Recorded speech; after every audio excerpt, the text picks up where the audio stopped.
Mars ahead and to the left. We ought to pass it in 3 more hours. At my words, Marlin nodded. We won't be bothered much by the pull of Mars, he said. We sat again in our chairs before the control panel, Whiteley to my left, gazing through the big window before us.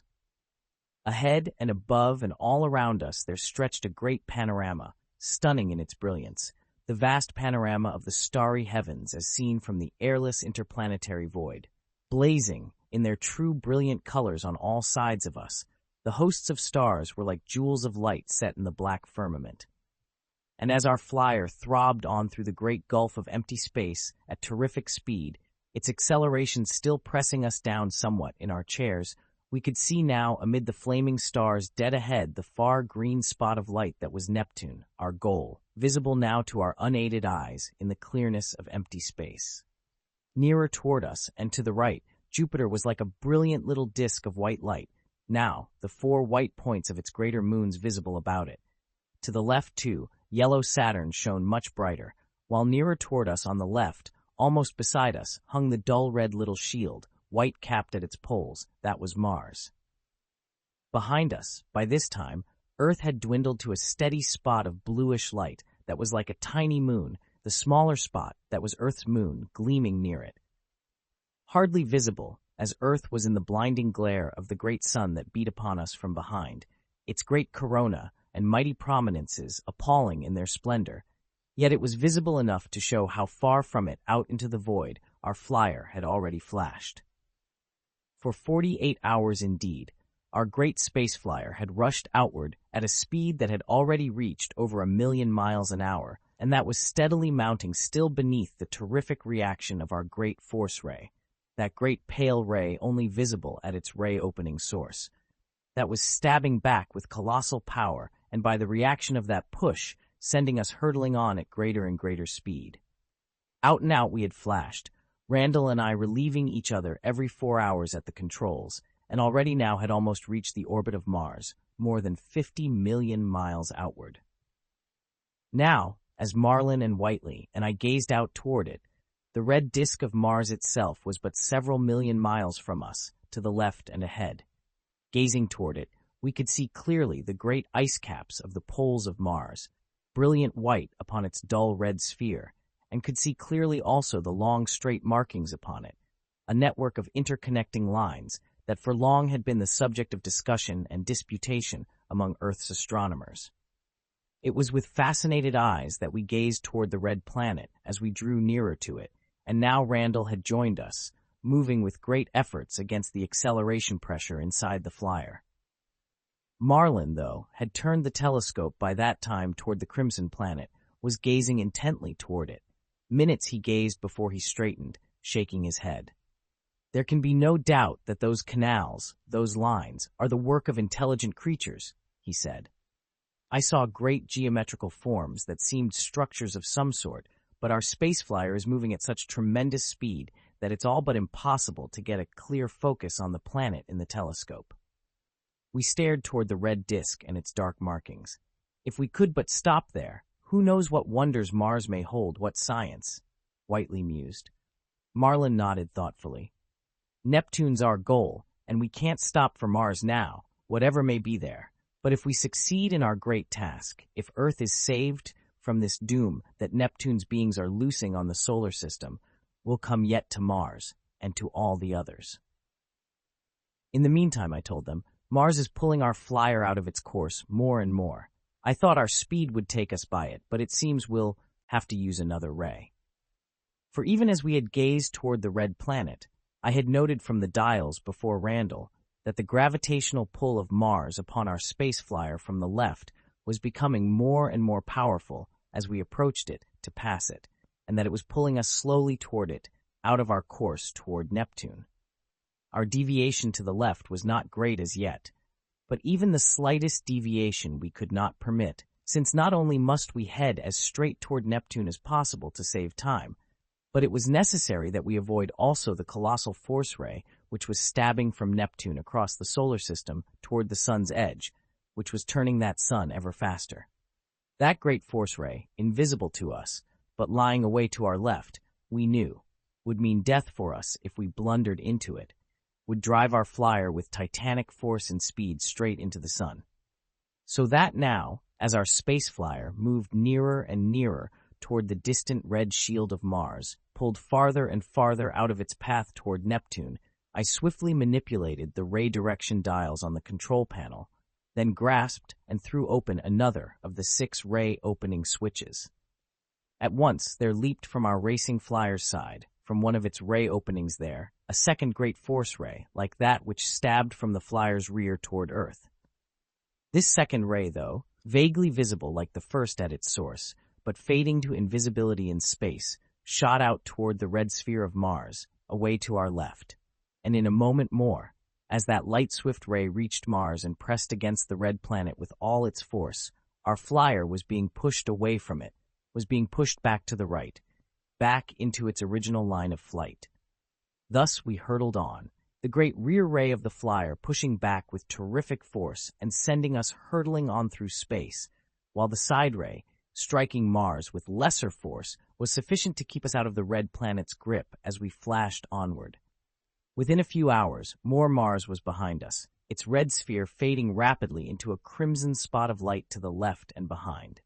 The planet's 2 tiny moons, Phobos and Deimos, we had not yet seen despite our nearness to it, but it was with something of regret that we saw the crimson world and all the strange mysteries that we felt existed upon it, dropping behind us.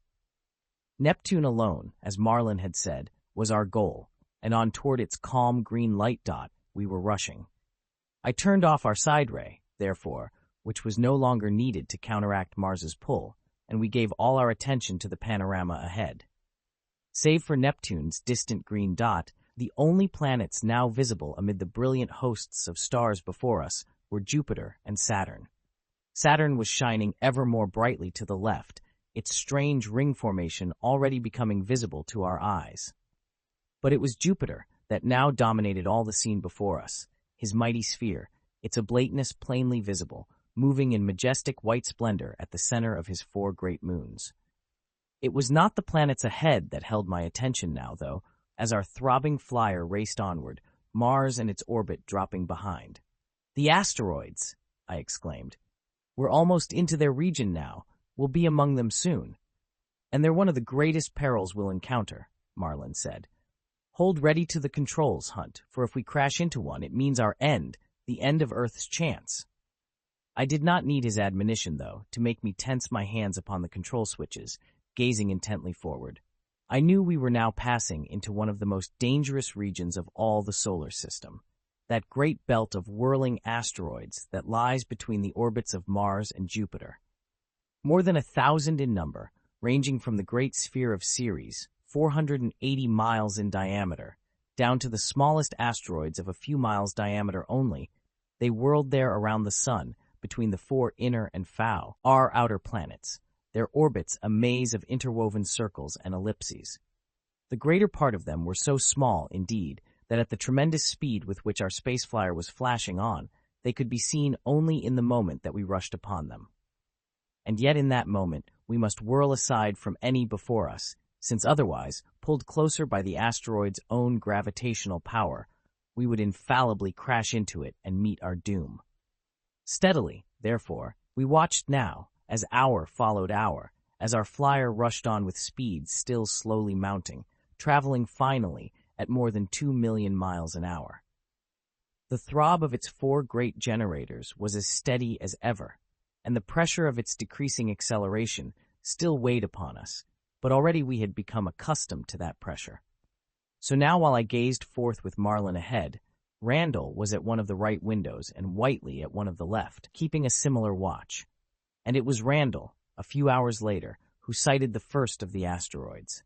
He uttered a swift exclamation, pointing to the right and ahead, and as we looked there we saw a small bright point in the blackness of space, a point that with the swiftness of lightning was expanding into a great, dull gleaming sphere, rushing toward us and drawing our space flyer toward itself.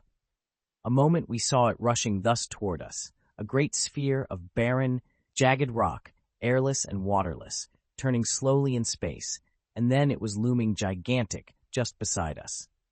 In that moment, though, my hand had jerked open one of the 6 levers before me, and instantaneously had shot from our flyer's side a great force ray toward that looming asteroid beside us. The next instant, the asteroid's giant rock sphere seemed to flash away from us and disappear with immense speed, but in reality, it was our flyer that had been pushed away from the asteroid with colossal force by the force ray I had shot toward it. Instantly, I snapped off that ray, the space flyer flashing on in its straight course as formerly. And as I did so, Marlin turned for a moment from his watch at the window toward me, gestured to the right toward the asteroid from which we had so narrowly escaped. In the moment we had seen it, I had estimated that one to be 100 miles or more in diameter. "That would be Vesta," he said, "one of the largest. It's the only one of that size in this part of their region now." "Large or small, I want to see no more of them that close," I said. "Especially when—" "Hunt! Look, to the left!" It was Whiteley who had cried out to me, and as I whirled to gaze in the direction in which he pointed, I noticed another swift expanding sphere of rock, another gleaming asteroid rushing obliquely toward us. Not as great in size as the first one, but it was approaching us with terrific speed, and even as I jerked open one of the switches before me, sent a force ray stabbing from the flyer toward the rushing asteroid, it seemed that that asteroid was touching us, its great rocky surface shutting out all the firmament as it towered there beside us. My ray, though, had been shot forth just in time, had whirled us aside from the onrushing monster's path at the last moment, and as we reeled on, it too had vanished behind us. But now I had glimpsed two larger ones ahead and to the left, and was jerking the flyer away from them also. Still we were racing onward, our great space flyer hurtling on and on through that asteroid-filled region, escaping those great rushing spheres of death, sometimes by the narrowest of margins. Hour upon hour, keeping our sleepless watch at the flyer's windows, we flashed on, its colossal speed still mounting as more and more of our generator's power was turned into the great rear force ray that pressed back towards Earth and that shot us outward. By that time, Earth had become but a bright white star behind us, the sun's size and brilliance decreased by a third or more already. But it was not backward, regazing, it was ahead. We were striving with all our powers to avoid the asteroids that hurtled about us. We saw once or twice families or groups of those asteroids moving together, sometimes dozens together, and strove to give these a wide berth. On we raced, veering now to this side and now to that, with Jupiter looming ever greater ahead and to the right as we approached the end of the asteroidal belt. But it was as we approached its end, at last, that our greatest peril came suddenly upon us. For I had shot the space flyer sidewise with terrific speed to avoid an onrushing small asteroid, and the next moment when it slowed its sidewise rush, found that I had unwittingly shot it into the very heart of a great family of full 200 of the little planets.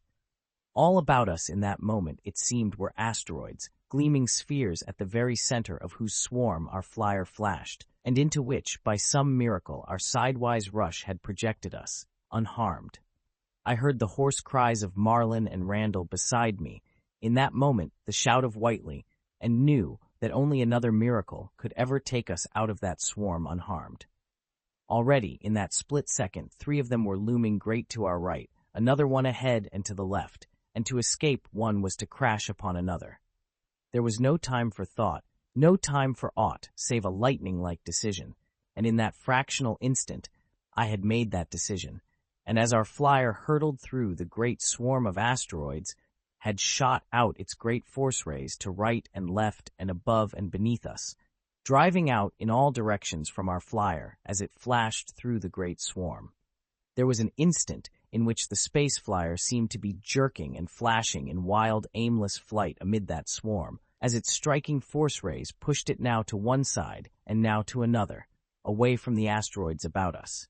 Were 2 of those rays to strike asteroids in opposite directions, balancing each other, the space flyer, instead of being pushed aside, would be crumpled to instant annihilation between the push of the 2 great rays I knew, and we expected nothing but annihilation in that mad moment as we shot on. But after reeling to right and left with dizzy speed for a crazy instant, the asteroids of the swarm had vanished suddenly from about us as we shot out of that swarm. We had escaped. had escaped a death that for the moment had seemed certain to all of us, and that I had managed to evade by instinct and luck rather than by reason. "Close enough! That!"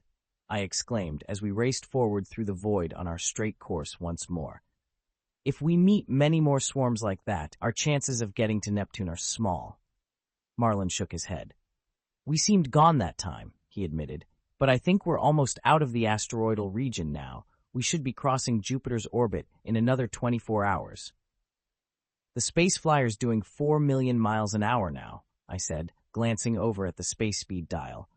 "We're beginning to feel Jupiter's pull a little already." We were, indeed, already deviating a little to the right from our straight course in answer to the gravitational pull of the tremendous mass of Jupiter, looming ever greater, now ahead and to the right. We were to pass it by some 15 million miles, more than twice the distance at which we had passed Mars.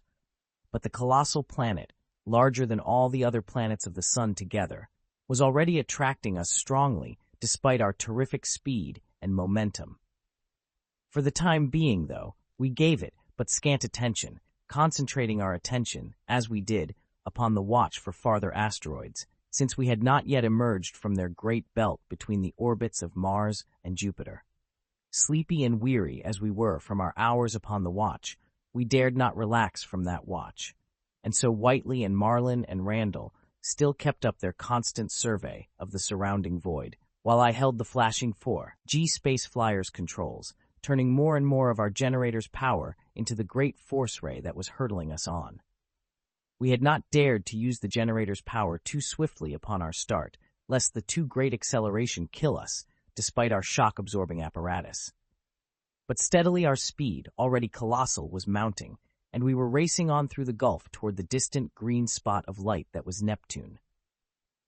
On and on in those hours we shot until it seemed to me, seated there at the controls, that always we had flashed thus through endless realms of tenantless space.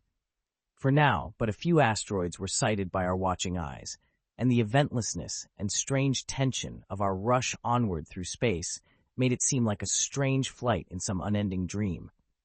On and on, with Marlin and Randall and Whiteley watching ceaselessly about me, on with the throbbing of our generators beating in my ears in unhalting rhythm.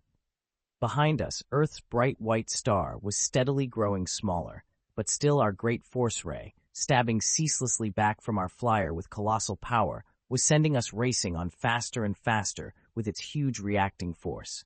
But our start from Earth, days, hours before, the great mission upon which we were speeding outward to Neptune, these things I had forgotten, almost, as the dreamlike quality of our onward flight gripped me. But as we raced still onward, as Jupiter's mighty sphere loomed greater and greater to the right ahead of us, my bemused faculties were shaken into wakefulness by the necessities of our situation. By that time we had passed out of the dangerous asteroidal region, and with their watch no longer necessary, Whiteley and Randall, after preparing for us all a quick hot meal from the thermos cans in which all our food supplies were packed, had taken to their bunks for some much-needed sleep. Marlin sat beside me as we rushed on, his astronomical preoccupation holding him to a contemplation of the great planet, despite his own weariness. And weary enough he was, and I too, since for almost 48 hours we had been flashing through the perils of the asteroidal belt. It was now the beginning of the 5th day since our start from Earth, and already for 100 hours we had been flashing at tremendous and mounting speed through the airless void. Like Marlin, though, I forgot my wariness in the spectacle of giant Jupiter to the right and ahead, for it was a spectacle of magnificence indeed. Swinging like a giant disk of soft white light in the blackness of space to our right, Jupiter spun amid its 4 greater moons, the smaller moons being of diameter too small to be seen with unaided eyes, even thus close. But of the giant sphere of Jupiter, of that great sphere's surface, nothing was to be seen. For all the mighty planet's surface was covered by the colossal masses of great clouds that enclosed it, floating in its dense atmosphere and encircling it in great belts, the mighty cloud belts that for long have been to astronomers the most characteristic feature of Jupiter's surface. So that, though Marlin, with the aid of the telescope, sought to gain a glance through some opening in the clouds at the great planet's surface, he failed in the attempt. In a moment, however, he concentrated his attention upon the one visible feature upon the mighty world's surface, the great red spot that we could plainly see now as a pink area beneath the shrouding clouds in the planet's southern hemisphere. At sight of it, Marlin had prepared and trained his spectroscope upon it, but after observations of a few moments, he raised his head, perplexed. He glanced about him for a moment, then seized the bolometer, which by virtue of its new shielded principle was able to record accurately the amount of heat radiating from any one point of a planet or star, as well as from the whole planet or star. But upon checking its reading for a moment, after turning it toward the pink area of the red spot, Marlin straightened from it also, shaking his head. "It's strange, Hunt," he said, turning toward me. "It's always been believed that the great red spot is a part of Jupiter's surface still molten and flaming, but the spectroscope and bolometer show that it can't be." "Strange enough," I admitted, gazing myself toward that glowing pink area on the mighty planet. "If we could but stop and explore the planet, but we must keep on toward Neptune." "We must keep on," Marlin repeated, "but some day it may be. If we can save the solar system from the doom that hangs over it now, we'll come back here to Jupiter. We'll see for ourselves its surface." By this time, the great planet was almost directly to our right, its giant cloudy white sphere seeming to fill all space, despite the fact that it was more than 15 million miles from us, and its 4 big greater moons revolving about it. Hours before, I had shot a force ray toward the great planet from our flyer's side to counteract its growing pull upon us. But now, as we came level with it, were passing it, that pull upon us was so enormous that it was only with a force ray of immense power that I was managing to keep the space flyer from being drawn inward. Passing thus close, Jupiter's stupendous cloud-belted sphere was an awe-inspiring sight, whirling at immense speed also, since the great planet, more than 1,000 times greater than Earth, rotates upon its axis at hardly more than a third of Earth's rotatory period or day, its day being less than 10 hours. And passing it thus, too, the great red spot upon its lower half was an even greater enigma, for that gigantic pink oval was, we knew, fully 30,000 miles in length, greater by far than all our Earth. It was with awe that Marlin and I, and Whiteley and Randall, who had awakened now to relieve us, stared toward the gigantic monarch of the sun's planets as it dropped slowly behind on our right. A side ray of colossal power it had taken, indeed, to hold us out from the great world's pull, and only slowly could we decrease that ray's power as we moved farther out from it. But now at well over 4 million miles an hour, we were flashing out beyond Jupiter's orbit, and ahead there was gleaming brighter to the left the yellow spot of light that was Saturn, the last planet that we must yet pass before reaching Neptune, since Uranus was in conjunction in regard to Neptune, being far on the other side of the solar system from us.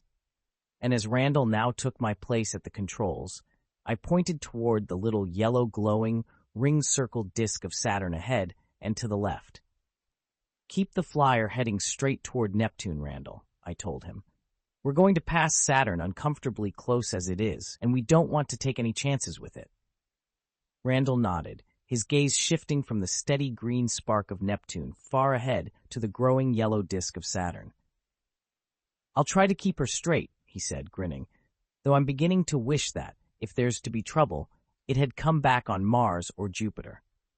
I smiled a little as I swung back from the control panel along the flyer's inside wall. I went from handhold to handhold with the pressure of its acceleration still upon me, until I had thrown myself into my metal bunk to fall almost instantly asleep, and to dream nightmare dreams of rushing on through endless space toward a goal that ever receded from us. And in the hours that followed, in the next 3 days that our space flyer shot on and on with Saturn growing ever greater ahead, the nightmare quality of my experience persisted. It seemed impossible, at times, that we four were in reality doing that which men had never done before, that we were flinging ourselves out into the great void, out through the solar system toward the planet that was its last outpost. We were watching and eating and sleeping, indeed like men in a dream, So strange and utterly unreal seemed to us this unending rush, rough, unending space. But though we slept and ate and watched at the control panel like men in a dream, there were times in those hours when realization of our position, of our great mission, came sharply home to us. Those were the times that Marlin trained his instruments upon the sun, which had by then dwindled to a tiny blazing disk behind us. And with those instruments, Marlin found that the sun was still spinning ever faster and faster, its rotatory period decreasing still by the same amount each day, its day of division and doom steadily approaching. And with his own recorders, Whiteley found that the colossal force ray from Neptune still was stabbing toward the sun, still turning it faster and faster toward its doom and that of its universe. That great force ray, we found, was stabbing toward the sun on a line between our flyer's course and Saturn, but was on a somewhat higher level, so that in reality the great ray did not lie between our flyer and Saturn, but above both. The consciousness we had of that great ray's existence and the knowledge we had of the doom it was losing upon the peoples of our world served to prevent the dreamlike lassitude of our conditions from overpowering us, and we were further awakened by the swift expansion of Saturn ahead as our flyer neared it. For by then, the great faceted ball of our flyer was hurtling on through the void at 5 million miles an hour, slowly approaching the limits of its speed as our mighty rear force ray drove us forward with tremendous power. And at that speed, in the next 3 days, Saturn loomed larger and larger ahead, until we saw at last that upon the 4th day's beginning we would pass the mighty planet. And at that our interest rose to excitement, because we would pass closer by Saturn than any of the planets in our straight flight out to Neptune, passing it indeed by no more than 1,000,000 miles. So that as the last hours of those 3 days passed, we observed the big, yellow glowing disk of Saturn ahead with intense interest. And a strange sight indeed was great Saturn as it loomed greater before us. And to the left, for strangest of all the sun's planets to the eye, is this one. Greatest of all the planets save for mighty Jupiter, its huge sphere seemed even greater than Jupiter by reason of the colossal rings that encircled it, and by its 9 greater moons that revolved about it. A solar system in itself seemed Saturn indeed, its huge rings tilted somewhat. Those great rings themselves, tens of thousands of miles in width and thousands of miles from the planet they encircled. We could see, as we drew nearer toward the great planet, that those rings were in fact what had long been known by Earth's astronomers, gigantic flat swarms of meteorites and meteoric material revolving about the great planet at immense speed. Of the surface of Saturn, though, no more could be seen than of that of Jupiter, since, like Jupiter, the great planet was wreathed in colossal cloud belts. Marlin shook his head as he gazed toward the great ring-girdled planet, almost filling the heavens beside us. "It is well for us that Saturn is not our goal," he said. "Those titanic, meteoric masses that are the rings, to blunder into them would mean instant annihilation." Whiteley nodded. "As it is," he said, "there must be many meteors in this region about Saturn, many that have broken loose from the rings or are flying toward those rings." "Let's hope that you're wrong on that at least," I told him. "We'll soon be passing within 1,000,000 miles of those rings, and I want to meet no meteorites, not after our experience with the asteroids." By then, indeed, we had drawn almost level with Saturn, its huge sphere and colossal rings almost directly to the left, the edge of those rings, but 100 miles or less in thickness, being a scant 1,000,000 miles or more from our racing space flyer. The great maze of the planet's 9 greater moons seemed crowded now upon its other side from us Titan, largest of those moons, shining brilliantly as a small white disk near the huge yellow bulk of Saturn and its colossal rings. Before then, indeed, I had been forced to shoot out from the flyer's side a force ray toward Saturn to counteract the great planet's pull upon us. But though it loomed beside us now, almost as immense as great Jupiter itself, its recorded pull upon us was many times less. This was due, I knew, to the comparatively small mass of Saturn, since though of immense size and possessing a vast atmosphere, it is known to be the least dense of all the planets, being of less than 0.7 the density of water. Even so, however, It was requiring a force ray of great power to hold our rushing flyer out from the huge planet. Though lesser than Jupiter's, its pull upon us was great, nevertheless. And now that we were passing the huge world so closely, it seemed to us, with its vast rings and great family of whirling moons, to be of universe size itself. So mighty did it loom beside us. The great rings, of small thickness compared to their huge width and circle, were edge-on to us now, 1,000,000 miles to the left, and we could see that they were in reality but vast swarms of countless meteors, great and small, whirling at great speed about Saturn, and forming by their division 3 rings, the innermost, a darker one. Yet despite their strange appearance and colossal size, it was not the great rings that held our interest so much in that moment as the cloud-hidden surface of Saturn itself. For even as in passing Mars and Jupiter, we were gripped with desire to veer in toward the planet and explore the strange wonders that might exist upon it or upon its greater moons. But none suggested that thought now.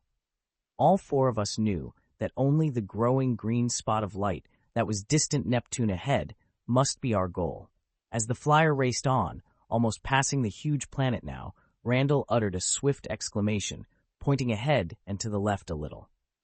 At the same moment, though, I had seen the thing that had caught his eye, a small dark point growing with lightning swiftness as it rushed toward us, a great dark meteor, perhaps 500 feet in diameter, rushing toward our flyer, whirling far out from Saturn's rings in the same direction as those rings. Instantly, upon seeing it, I had turned more power into the ray that held us out from Saturn, and as we were pushed sidewise in the next moment by that increased power, the big meteor had flashed past us far to the left, and a moment later I had caught sight of 2 similar meteors, one smaller than the other, rushing toward us in the same direction from ahead. But these I had seen soon enough to avoid collision. It was evident that, as Whiteley had suggested, we were encountering some of the stray meteors that might be expected to whirl here far out from the meteor swarms of the great rings.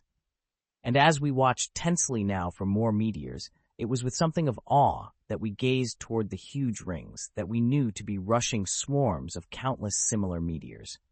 It was well, as Marlin had said, that we were not called upon to penetrate through or around those great rings, since in their awful whirling swarms of meteors, no craft would be able to live even for a moment. But our space flyer was passing the midmost point of those rings. Already huge Saturn was beginning to drop a little behind us, and we breathed more freely. And, ironically enough, it was at that very moment of our relief that catastrophe came upon us. There was a wild shout from Marlin, and simultaneously I saw a huge round dark mass looming dead ahead and whirling toward us.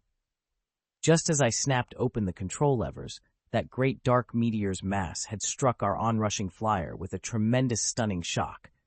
For an instant, as the flyer reeled and spun there crazily in the gulf of space, it seemed the end to me.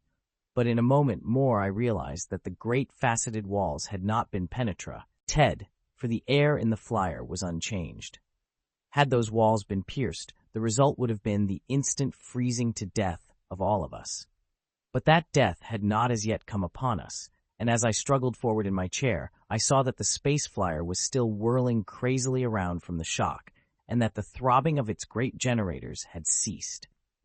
Beside me, Marlin and Whiteley and Randall were coming back to realization of their surroundings after that colossal shock, Whiteley bearing a nasty cut upon his temple. And as Marlin sprang to the flyer's side window, gazed obliquely from it, he uttered an exclamation. "That meteor just grazed us," he exclaimed. "If you hadn't jerked the controls over at the last moment, Hunt, it would have hit us head-on. As it is, it smashed through the flyer's outer wall, but didn't pierce the inner wall." "But the generators," cried Whiteley, who had been fumbling at their switches. "They've stopped. When the meteor crashed through the outer wall, it must have broken some of our generator connections between the 2 walls." "And the flyer's falling," I cried in turn. "It's falling toward Saturn now, with its force rays dead. We're falling into the great rings." For as I glanced outward, I had seen that was what was happening. The halting of the generators by the breaking of their connections between the flyer's double walls had halted also the force rays that had been pushing us out toward Neptune and that had been holding us out from Saturn's pull.